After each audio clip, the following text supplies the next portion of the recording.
और प्याज की खेती होती है, अन्य सब्जियां भी उगाई जाती है।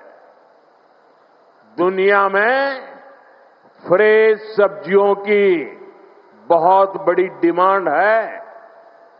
साथ ही पैकेज सब्जियां के लिए भी दुनिया में बहुत बड़ा मार्केट है।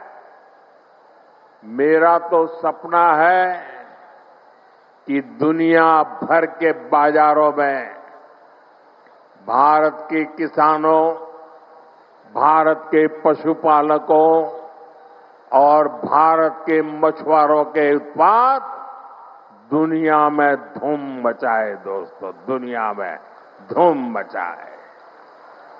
इसलिए देश भर में फूड प्रोसेसिंग फैसिलिटी और कोल्ड स्टोरेज चेन बनाने पर बहुत काम हो रहा है। यहां बनने वाली भाजपा सरकार इस काम को भी तेज गति से आगे बढ़ाएगी और ये मोदी की गारंटी है। साथियों, मेरा निरंतर प्रयास रहता है कि बंगाल के नौजवानों, बंगाल के किसानों, बंगाल की माताओं बहनों की हर संभव सेवा करूं।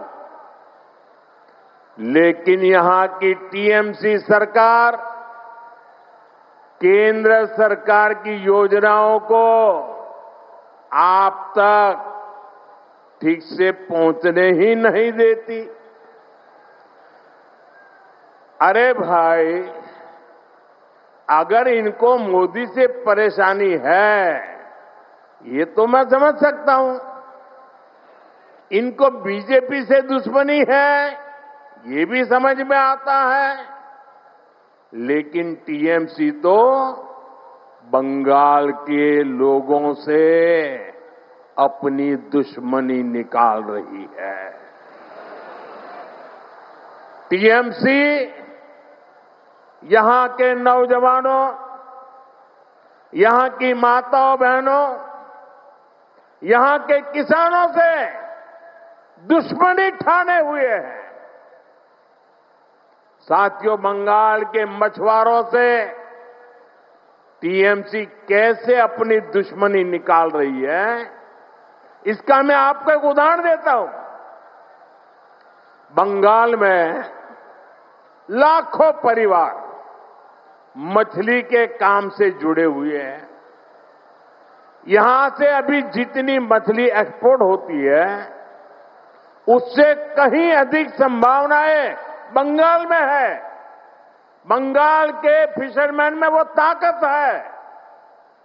इसके लिए जरूरी है कि मेरे मछुआरे भाई बहनों को मदद मिले, मेरे मछुआरे भाई बहनों को बेहतर टेक्नोलॉजी मिले।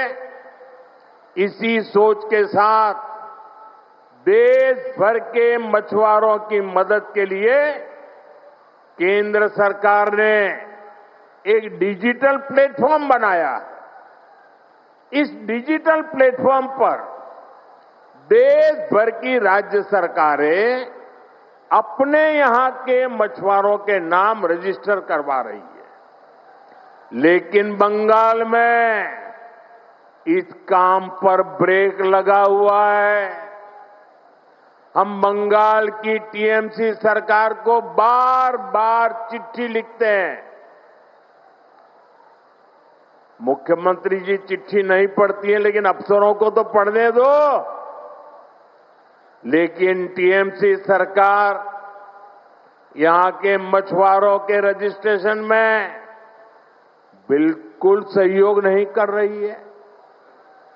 इससे बंगाल के मछुआरों को पीएम मत्स्य संपदा योजना जैसी केंद्र की स्कीम का फायदा नहीं मिल पा रहा है।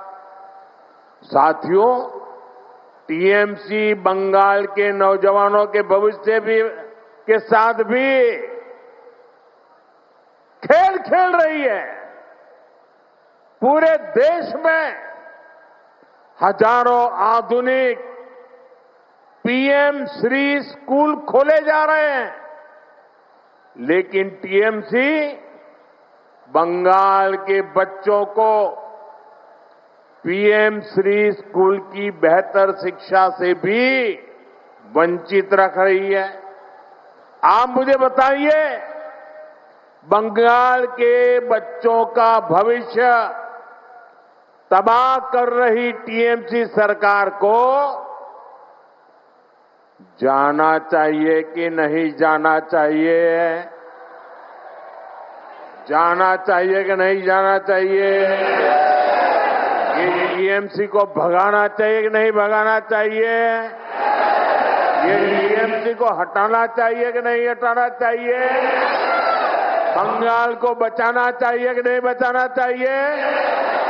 नौजवानों का भविष्य बनाना चाहिए कि नहीं बनाना चाहिए? माताओं बहनों को सुरक्षा देनी चाहिए कि नहीं देनी चाहिए?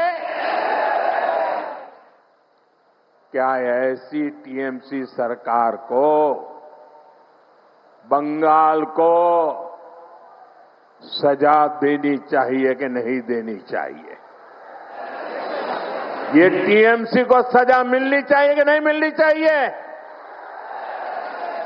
साथियों, देश में जो भी सरकारें विकास को रोकती हैं, गरीब कल्याण के काम में रुकावट डालती है, देश का मतदाता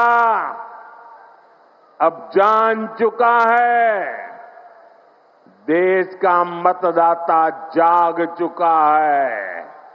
ये रुकावट डालने वाले हर किसी को लगातार सजा मिलती रही है। दिल्ली में भी, दिल्ली प्रदेश में एक ऐसी ही सरकार थी जो केंद्र की योजनाओं को लागू नहीं होने देती थी। हम उनको कहते रहे कि दिल्ली के गरीब परिवारों को मुफ्त इलाज देने वाली आयुष्मान स्कीम लागू करो, लेकिन वो सुनते ही नहीं थे। वो राजनीतिक हिसाब किताब में ही लगे रहते थे। इसलिए दिल्ली की जनता ने उनको सत्ता से बाहर का रास्ता दिखा दिया, मुख्यमंत्री को भी घर भेज दिया।